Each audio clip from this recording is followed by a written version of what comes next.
Good afternoon, I'm Yihua Astle. I'm one of the data scientists from Vista Analytics.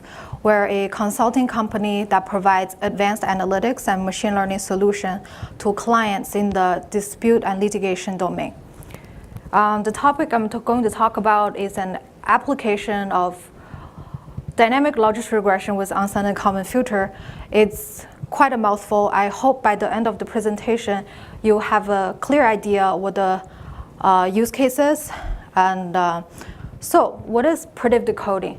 In litigation proceedings, each party to a case has to present documents or data records to the opposing party or regulator for your defense or claim. And suppose your company under investigation by the Department of Justice. You have to present, go through a large volume of data in order to present what is relevant to the case. And this process is normally done what is called electronic discovery or e-discovery, where you go in and identify the data sources and perform the preservation and collection. What you end up having are a massive amount of documents, millions of records. In the golden days, lawyers use manual review to go through all these documents and label them as responsive or non-responsive. In today's world, the amount of data is almost doubling every year, and the variety of data is ever increasing. So manually going through these documents to label them is simply unattainable. So here comes the application of predictive coding, which utilizes a supervised machine learning model to automatically classify a document into responsive or non-responsive. So it is essentially a text categorization model. So the standard predictive coding workflow nowadays is the active learning framework, where you start with a training set, and then your training set is repeatedly augmented by additional labeled documents. So each round, you sample additional documents, and you label them and add it to your training set. And you repeat this iteration until your model performance is stable, and then you perform the validation to generalize your model to be applied to the unlabeled population. So I said that predictive coding is very similar to text classification, but it's different in two ways. First, unlike a lot of the classification problem where you try to optimize accuracy, predictive coding try to optimize recall, the percent of responsive documents found during this review process. And the second is that unlike text classification, for example, the citation screening, Dr. Carla broadly talked about this morning, where reviewers have a very clear defined idea what they're trying to look for. In predictive coding, lawyers start with little or no, or sometimes wrong or biased understanding about the case. So the second problem actually is what we call concept drift, which means the underlying patterns in data change over time. In predictive coding, it could be that the understanding from the lawyers are evolving over time, and it could also be additional document requests that lead to previously unresponsive documents to be responsive. And it could be that development in the case that's previously unforeseen. So there's a lot of reasons going to concept drift. So what you end up having is this non-stationary label that change over time. So active learning framework allows new information to be added to your model. But the problem is if you have a large training set to start with, you simply need a lot more new data to provide this information. So this training cost is higher and higher as you accumulate more training data. So what we're proposing is to use an online learning technique that's called Dynamic regression with Unscented Kalman Filter. Basically, what it does is it models the weights in a logistic regression as time-varying parameters. So this captures the concept drift very well, and it works with streaming data. So in a review process, you can think of this as a streaming data as well. and it's easy to retrain and score, and then you can validate the performance. And then compared to the traditional active learning with logistic regression, it actually requires less human labeling effort, which we're going to show in the experiment. So the next few slides are on the equations, a lot of mathematics. I'm going to provide as much intuition as possible. So here the first equation is a logistic regression where you have the input vector x and you're trying to map it to the label by adjusting the set of weights. So this here is basically an optimization problem. And Kalman filter is where you have is a recursive update solution where you have two systems. The first is kind of like your logistic regression, other than it's linear, where you have the input vector and you try to map it to the observation. And then you have a process equation, which is given the weights from the time period, last period, what's the weights, or what's the current weight. So this is where we try to model the weights of time varying parameters, try to capture the concept drift. So given to a linear system with Gaussian distribution, here's the update rule. What this says is that your current expected weights is the expected weights from the previous period plus some sort of Kalman gain. And the Kalman gain here is the P is the covariance matrix. So from reading this, you can see that this is some sort of uncertainty trade-off between your parameter and your observation. So an intuition will be, for example, your measurement observation system is completely unreliable. So this PYY is going to be assuming infinity. So what it says is that if your observation system is completely unreliable, then you shouldn't trust it. Your current estimation should just be your previous estimation, and any new observation does not provide any input, new information on your estimation on the weights. So because logistic regression is a nonlinear transformation, we cannot use a Kalman filter as the update rule. What we did is use the unscented transformation where you generate a set of sigma points to estimate the posterior mean and the covariance for the update. I'm going to skip this, and if you're interested, you can go to the paper for more reference. And so basically, you use the sigma points to estimate your covariance matrix and estimate the mean, and then you plug it into the first slide for the update. So what we did is essentially we start with a logistic regression model from the training set, and then for each subsequent newly arrived data points, we use the Unscented Kalman filter to update the weights in logistic regression. And the data we used are a set of text documents from 20 news group. These are pre-labeled documents with topics. It does not have a time dimension, but because review is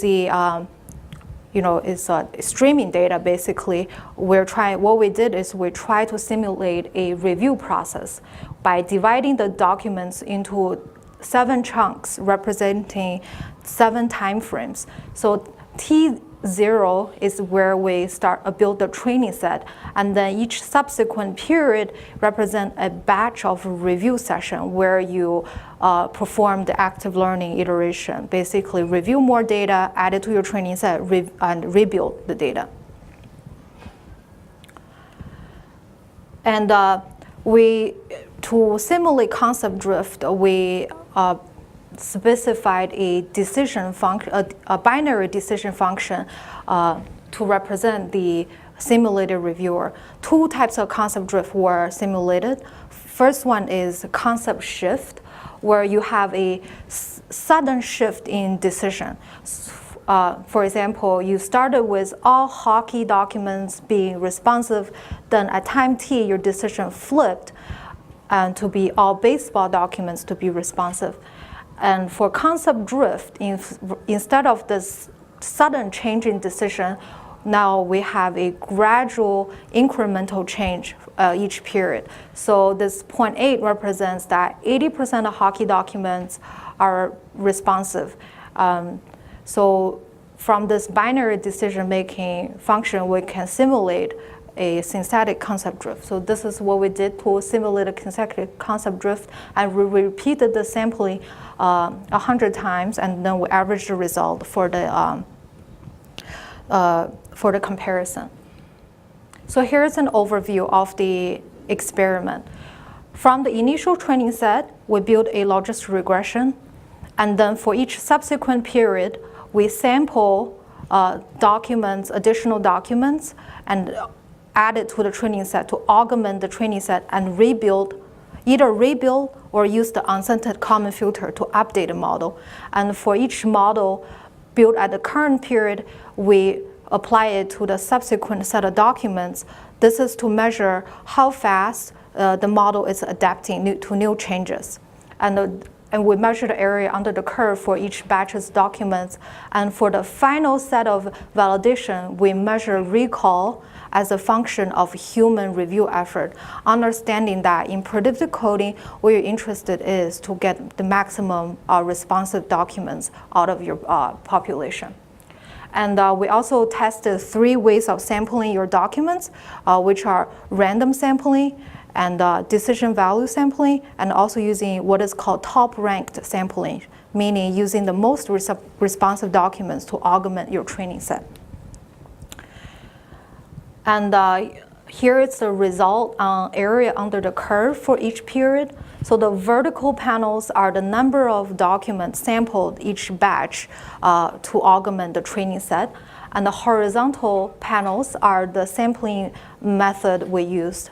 And the red line is our benchmark, which is the conventional active learning, where you rebuild logistic regression each round.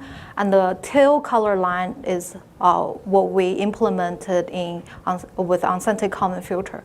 So what you observe is that after your decision-making change, your model falls into this chaos status. But with more additional documents provided, both models improved, but Unscented Kalman Filter really improved at a faster rate than active learning. And this gap is even more prominent when you have a limited number of documents to use for augmenting your training set. And this chart is on recall. So the x-axis is the number of documents reviewed in validation. So here you started from, you rank basically in the validation, you rank the documents from most responsive to least responsive, and you start a review from the top to the bottom. And if you review 100% of them, then your recall is 100%. So what we're trying to see is that which algorithm perform better when the number of documents reviewed is less.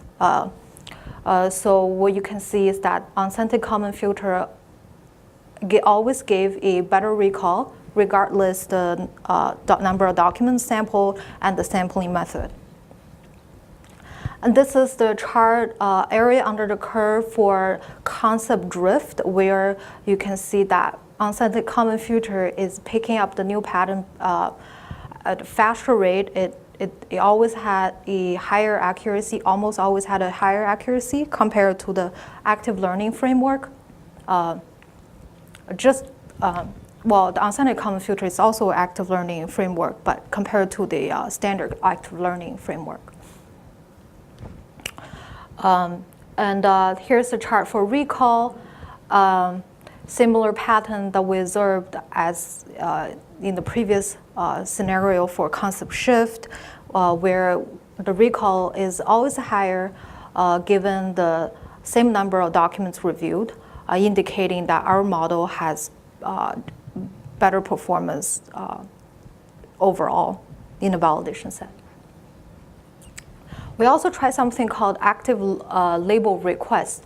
So instead of specifying the number of documents to be labeled and added to your training set, we instead specified an uncertainty cutoff for the model to actively request the label. what we found out is that the number of documents the model requested is a somewhat optimized number between the review effort and the model performance. So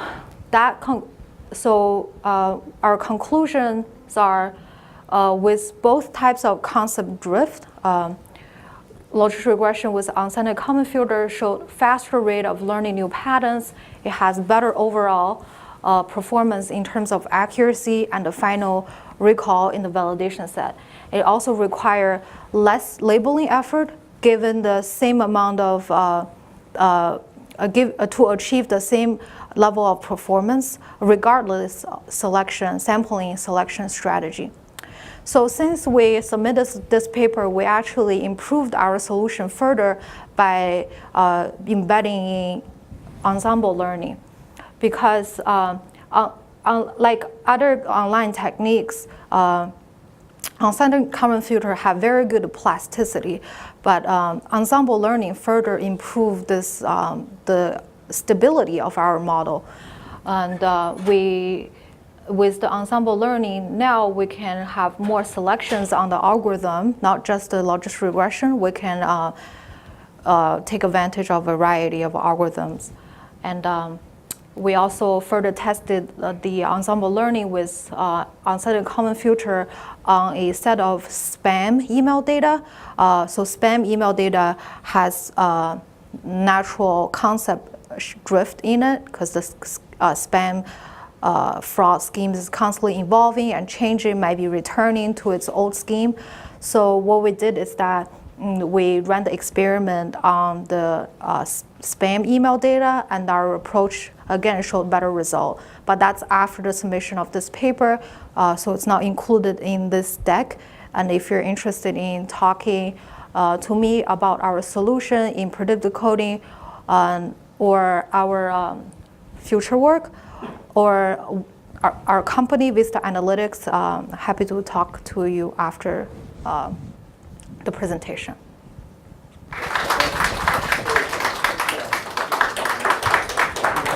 More time for the question, actually. So, any questions? What kind of features you use? So we, just like standard NLP, trying to go back to the first slide, but just talk about it. So these are text documents, right? So we tokenize it, tried n-grams, remove stop words, some pre-processing, but it's pretty standard. We try to not to tune the parameters when we do these tests. So, and then we use the same set of features for both experiments. Yeah. Have you ever tried different word embeddings? Different. Word embeddings like word to make or glove vectors? Yes.